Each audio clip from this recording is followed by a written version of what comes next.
नमस्कार दोस्तों, आप सभी को कार्तिक माह के पावन पर्व की द्वितीय अध्याय कथा की आप सभी को बहुत बहुत शुभकामनाएं।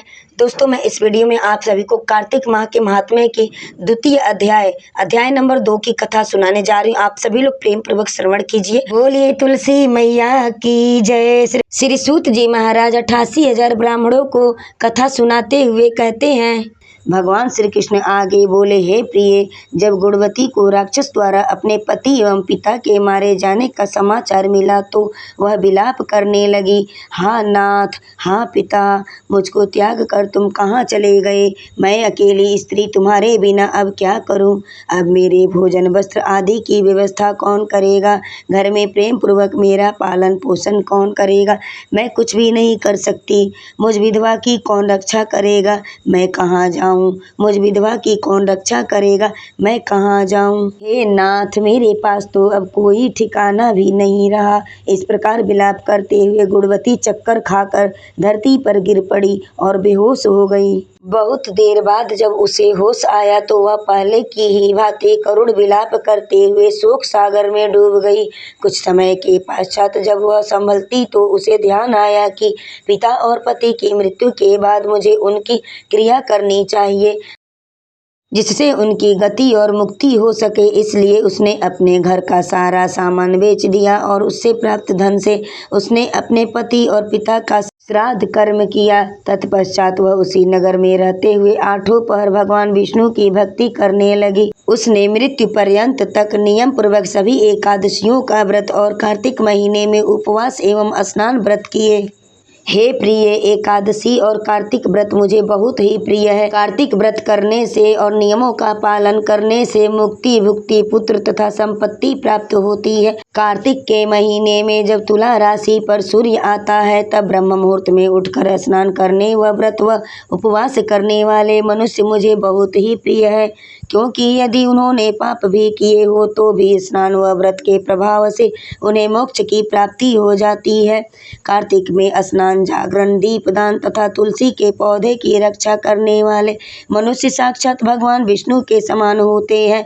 कार्तिक माह में मंदिर में झाड़ू लगाने वाले, स्वस्तिक बनाने वाले तथा भगवान विष्णु की पूजा करने वाले मनुष्य जन्म मरण के चक्कर से छुटकारा पा जाते हैं। यह सुनकर गुणवती भी प्रतिवर्ष श्रद्धा पूर्वक कार्तिक का व्रत और भगवान विष्णु की पूजा करने लगी। हे प्रिय, एक बार उसे ज्वर हो गया और वह बहुत कमजोर भी हो गई। फिर भी वह किसी प्रकार गंगा स्नान के लिए चली गई। गंगा तक तो वह पहुंच गई, परंतु शीत व ठंडक के कारण वह बुरी तरह से कांप रही थी। इस कारण वह शिथिल हो गई। तब मेरे भगवान विष्णु के दूत उसे मेरे भगवान विष्णु के धाम में ले आए। तत्पश्चात ब्रह्मा आदि देवताओं की प्रार्थना पर जब मैंने श्री कृष्ण का अवतार लिया तो मेरे गण भी मेरे साथ इस पृथ्वी पर आए। जो इस समय यादव हैं, तुम्हारे पिता पूर्व जन्म में देव शर्मा थे तो इस समय सत्राजीत हैं। पूर्व जन्म में चंद्र शर्मा जो तुम्हारा पति था वह डाकू है। और हे देवी, तू ही वह गुणवती है। कार्तिक व्रत के प्रभाव के कारण ही तू मेरी अर्धांगिनी हुई है। पूर्व जन्म में तुमने मेरे मंदिर के द्वार पर तुलसी का पौधा लगाया था। इस समय वह मेरे महलों के आंगन में कल्प वृक्ष के रूप में विद्यमान है। पूर्व जन्म में जो तुमने दीपदान किया था उसी के कारण तुम्हारी देह इतनी सुंदर है और तुम्हारे घर में साक्षात लक्ष्मी का वास है। चूंकि तुमने पूर्व जन्म में अपने सभी व्रतों का फल प्रति स्वरूप विष्णु को अर्पित किया था, उसी के प्रभाव से इस जन्म में तुम मेरी प्रिय पत्नी हुई। हे देवी, पूर्व जन्म में तुमने नियम पूर्वक जो कार्तिक मास का व्रत किया था उसी के कारण मेरा और तुम्हारा कभी वियोग नहीं होगा। इस प्रकार कार्तिक मास में व्रत आदि करने वाले मनुष्य मुझे तुम्हारे समान प्रिय हैं। दूसरे जप, तप, यज्ञ, दान आदि करने से प्राप्त फल कार्तिक माह में किए गए व्रत के फल से बहुत थोड़ा होता है, अर्थात कार्तिक माह के व्रतों का 16वां भाग भी नहीं होता है।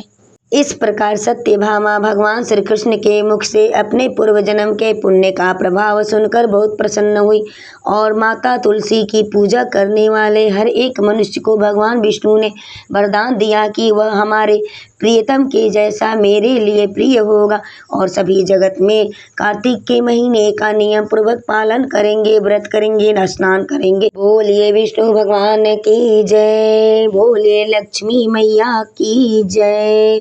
दोस्तों, आपको कार्तिक माह की यह कथा अगर आपको अच्छी लगी हो तो आप चैनल को पूरा सपोर्ट करिएगा, वीडियो को लाइक करिएगा, शेयर करिएगा, कमेंट्स करिएगा, बेल की घंटी को जरूर दबा लीजिएगा ताकि हमारी जो भी वीडियो आए आप तक बिल्कुल आसानी से पहुंच सके। और दोस्तों, मेरे जितने भी लॉन्ग वीडियो है आप उसको फुल वॉच करके मेरा पूरा सपोर्ट करिएगा। दोस्तों, आपको हमारे इस चैनल पे कार्तिक माह के महात्म्य की पूरी कथा संपूर्ण अध्याय की आपको सुनने को मिलेगी प्रतिदिन। वीडियो में बने रहने के लिए आप सभी को धन्यवाद।